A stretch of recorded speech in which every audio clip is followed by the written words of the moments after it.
खुलुमबाय स्टुडियोआव आं उदांस्रि मुसाहारि दुखुनांथाव खौरां फिन आरोबाव मैदेरनि गाग्लोबनाय जाथाय तामुलपुरनि सेसाफानि पलासगुरि गामियाव मैदेर आरो सुबुंनि गेजेराव दावहा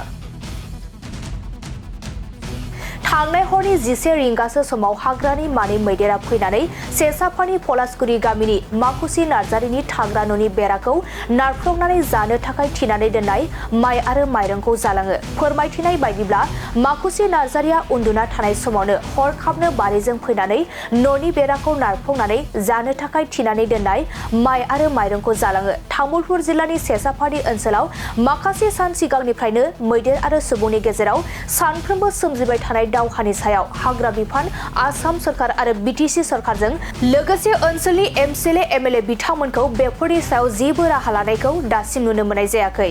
फैबाय थानाय सानफोराव हाग्रा बिफान आसाम सरकार आरो बीटीसी सरकारजों लोगोसे ओनसोलनि एमएलए एमएलए बिथांमोना मा राहा लायो बेखौ समाजनो फोरमायसिगोन।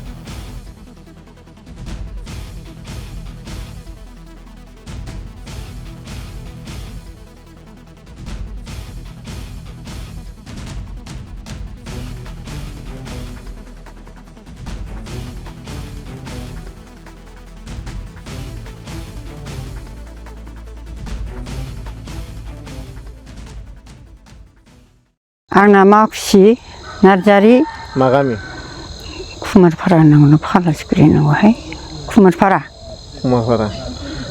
मा जाखो नोंनि न'आ? आंनि न'आ आं थानाय न'खौ सिफायलांबाय आरो जानो माइ दोननायखौ बस्थाब्रै जादों। माइरं माबेसेमोन मैदेरालाय? मैदेरा मानै। नों मा खालामना दंमोन?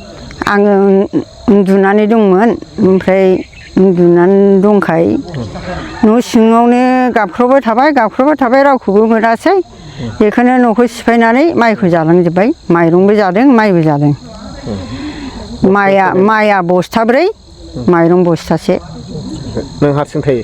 आं हारसिं थायोमोन। रावबो गैया? रावबो गैया। हर गेजेर जाबायमोन ना? 12ता जाबाय होनदों। 12ता जाबायमोन।